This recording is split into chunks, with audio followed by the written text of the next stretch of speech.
Hey y'all, welcome to the kitchen. It's the night before Thanksgiving, and much like every family, our family has certain expectations that people make certain dishes. And the dish that people really expect me to bring is chocolate bourbon pecan pie. So it's not a difficult recipe. I'm going to show you how to make it. Because the first thing that we're going to do, go over here, preheat the oven to 350. All right. Then it's pretty simple. We're gonna mix just a lot of things, and a lot of those things are a lot of sugar. Sugar in different forms. It's gonna look like diabetes. I'll be honest here, but it works, and the bourbon cuts it a little. So I'm gonna start off with half a cup of white sugar. Let's see if I can angle this down just a little bit more there for you. We've got half a cup of brown sugar.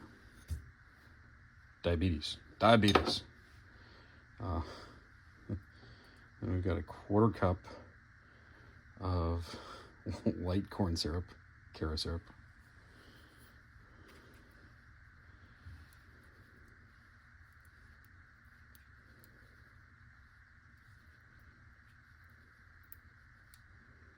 Try and get most of that out of there.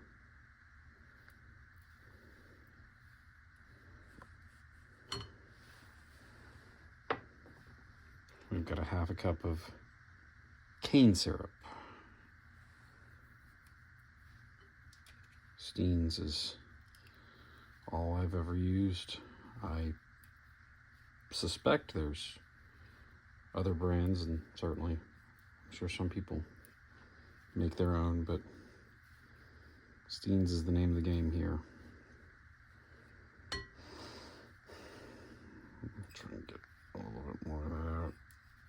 Now I've got sugar stuck to it. All right, so before I go any further, I'm going to mix this gloopy mess here. Time to make the diabetes.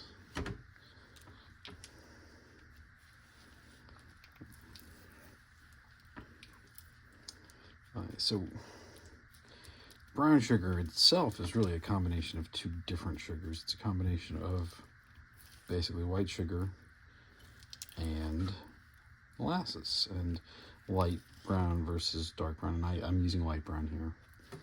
Light brown versus dark brown is just a question of how much molasses is mixed in. And I guess where brown sugar has its origins is in the early manufacture of sugar. It was not always perfect. This is definitely got some, I think we had some clumps in that white sugar.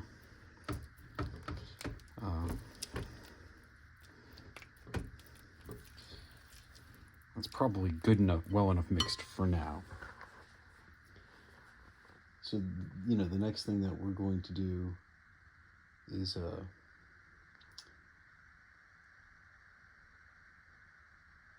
we're going to add a quarter cup of bourbon and a teaspoon of vanilla extract. So I'm just using some bullet here because this is a pie. I'm not going to waste the good stuff on the pie, though still something drinkable. It's my cocktail bourbon. I'm sure all of y'all are crying, don't pour over the mixing bowl. You're right, I overpoured. I'm not stressing about it. It's gonna evaporate.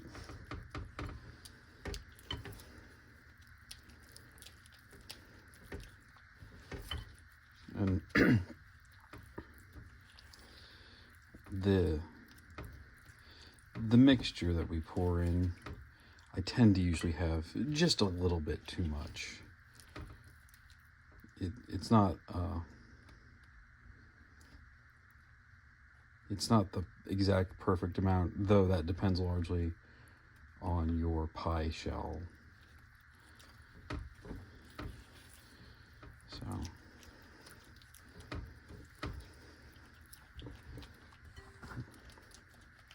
didn't mean to shake the camera.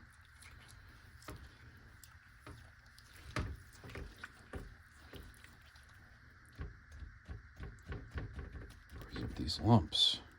I think we get some moisture getting to our sugar. Inevitably, we buy sugar once a year when my wife makes Christmas candies. So we are at the end of our annual sugar consumption period. All right, this is getting to be a lot smoother.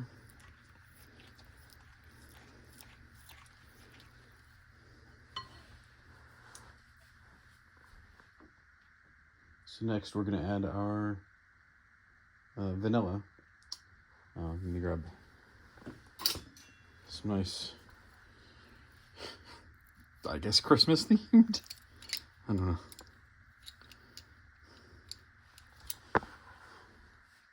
I'm going to check that quantity there. Yeah, 1 teaspoon vanilla extract. That seems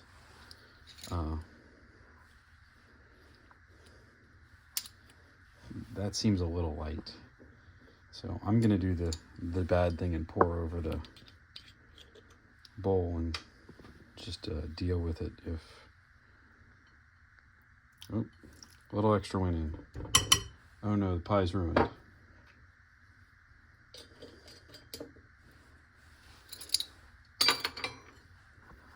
I like vanilla, sue me.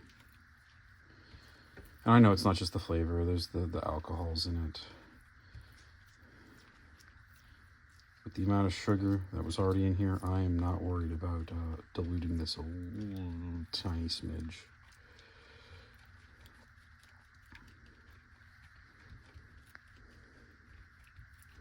We're also going to be using one of nature's most precise measuring ingredients, egg count.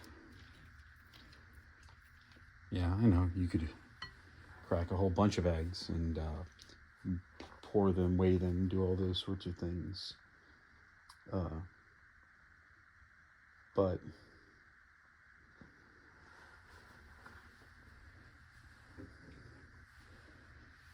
this is a quick pie. This isn't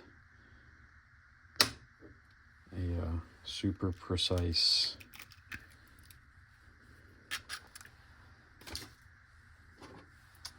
confection made in a high-end restaurant.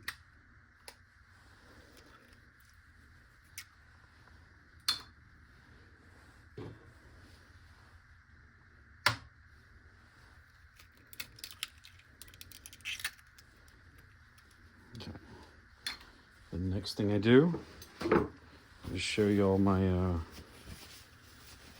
the clutter in our kitchen while I grab a paper towel to wipe my hands. I know this spatula is probably not the best thing to beat eggs with, but it's what I've got. It's late. I want to get this pie in the oven. And again, I'm not stressing about this recipe. I've made this recipe dozens of times, and this is the level of care I give it every time. Heck, since I'm filming it, I've probably precisely measured more things than usual.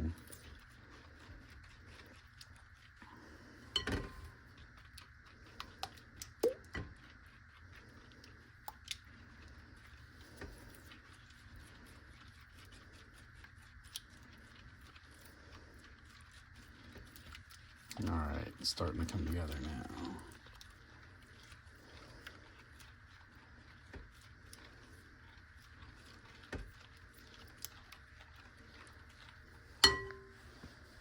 Okay, we'll give this a pinch of salt.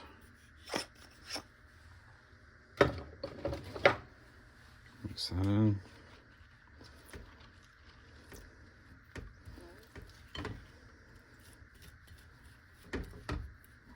Wipe down the edges of the bowl, and we'll set this aside for a minute.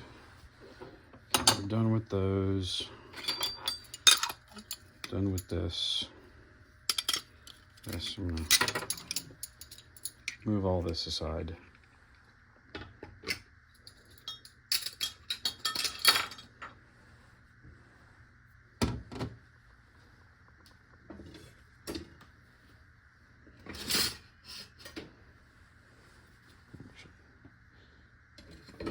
I'm gonna switch knives here.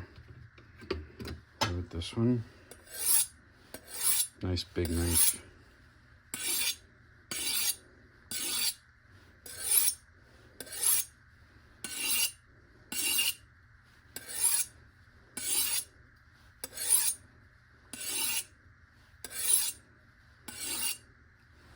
Okay, I like to roughly chop my pecans.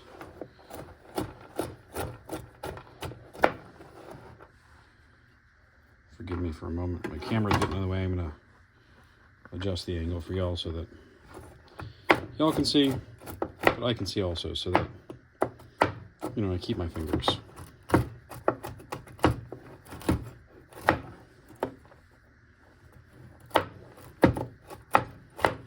So this should be about 1.5 cups. And we will go ahead and grab this here to measure and to get some chopped pecans out of the way as we go.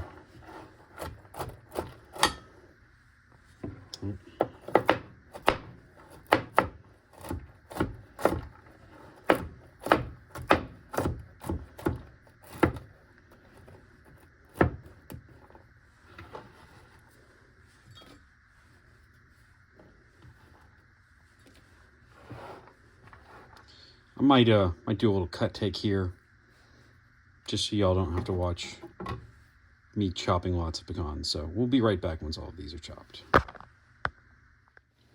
right, all right, y'all, we're back. I'm glad I actually stepped away from that to chop those. I didn't want to lose a finger. I'm still learning to cook on camera, especially while filming myself. All right, so our next step here is talk about the pie shell. And I kind of have a policy on pie shells. If it has a top, like an apple pie, the pie crust is sort of a hallmark of the pie, something you're showing off. When it comes to custard pies, which pecan pie qualifies as a custard pie, you only have a bottom shell, only have a bottom pie crust, and it's not typically part of the highlight. If I have time making a custard pie, I will make my own pie crust. But when do I end up making this pie? Inevitably, the evening before Thanksgiving. I never have time the evening before Thanksgiving to make my own pie crust. There's too many other things to get done, so I'm gonna use a store-bought pie shell. Makes things easier. So it's gonna work.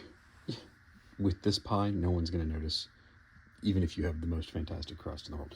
So the first thing I'm gonna do is I'm gonna take half of these chopped pecans and spread them out on the bottom.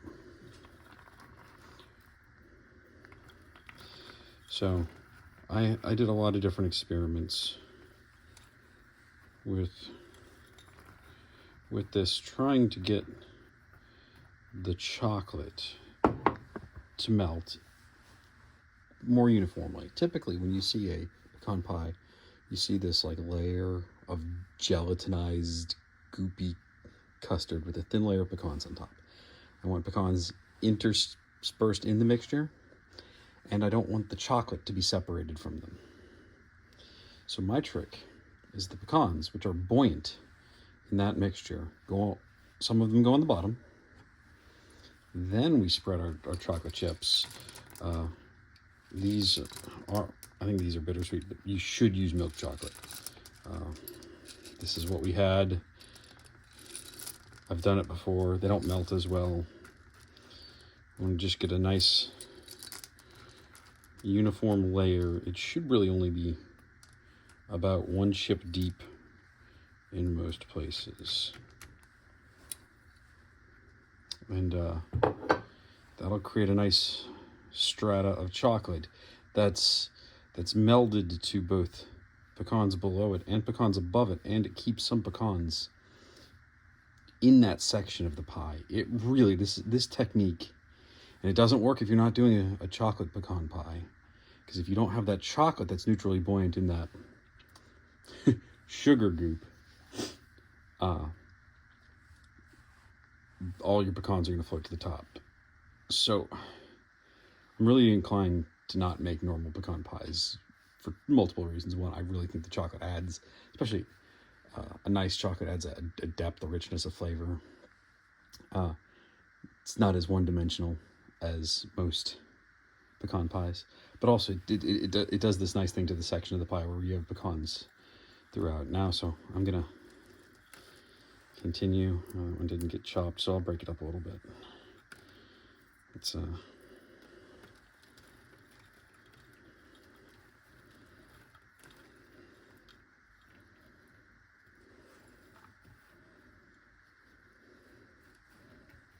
spread that out. Maybe could have had a little bit more pecans. Not too worried about that, because the next step, we take some whole pecans. So what I typically do is in the center, I make a 5-pointed star out of whole pecans. Then I line the edge with pecans. It's a little bit less work than doing the entire pie in whole pecans. Not whole, so you'll get tossed into the mixture. Yeah, it's a little bit of work, but it adds to the presentation. You eat first with your eyes, and it isn't a tremendous amount more work.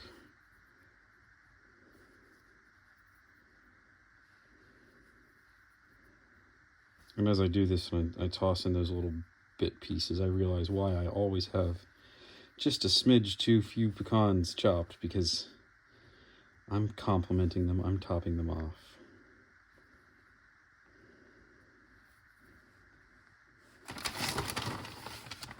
With the broken pieces that come out, so it works. And even if it's not perfect, it has a certain homemade quality to it. It appears honest, even though I'm using a store-bought pie. And I'm sure there are those of you that will say I'm not on it. A store-bought pie crust. Oh, this is not a store-bought pie. Very obviously not a store-bought pie. I've never seen anywhere sell a chocolate bourbon pecan pie, at least at any store, maybe a restaurant. Give this one last stir, and we're going to pour it over.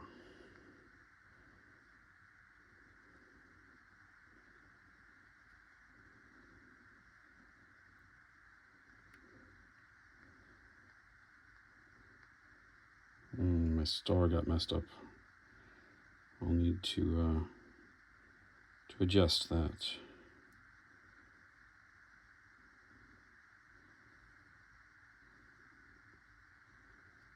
I might have just the right amount, actually.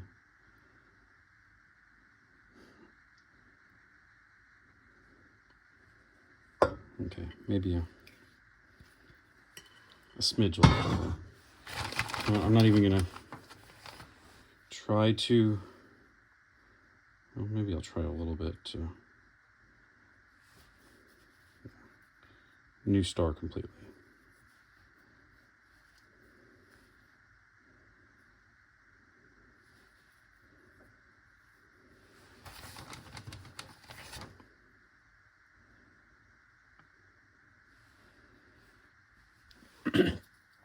All right, there we go. That's chocolate bourbon pecan pie. I'm gonna give it a little jiggle. Want all that that syrup mixture to work down into all the crevices. If I'm really meticulous, I'd pop all those little bubbles.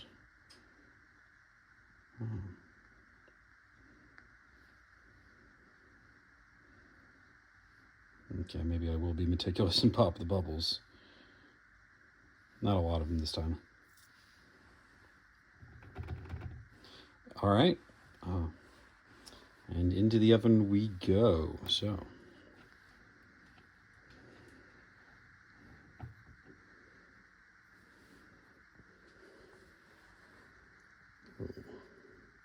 she's full.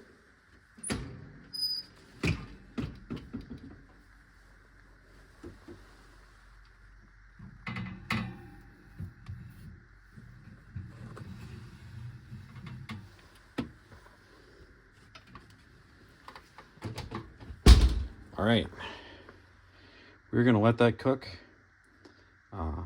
and we'll be back in just a second. Hey y'all, we're back here. This has been in that 350-degree oven now for 45 minutes. So we're gonna take a look.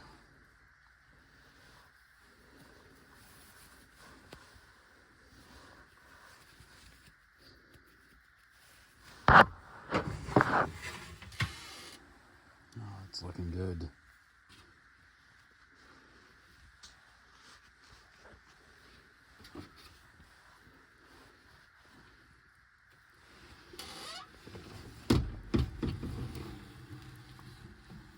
Apologies for the view there.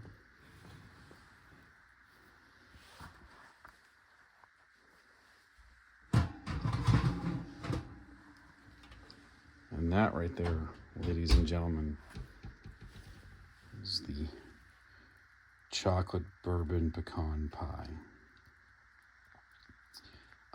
Do not even dream of cutting into it. I let it sit for at least a few hours. It's the night before. This is going to sit overnight, cool down. Don't typically reheat it. Just serve it room temperature, but if you do reheat it later on, take your griddle out, melt some butter, and slap just a slice, toast it up on the griddle. That's the way to go to reheat this if you want to do that. Otherwise, you know, here it is. It's the recipe for chocolate bourbon pecan pie. Nice and easy. Go fix one. Enjoy it. And I have to say thank y'all for watching this. Go ahead, hit like, hit subscribe, hit that little bell thing down there for notifications so that mainframes will whir up and satellites will be linking up in outer space and algorithms will be showing you more videos like this. All right, thank y'all. Talk to you later. Bye.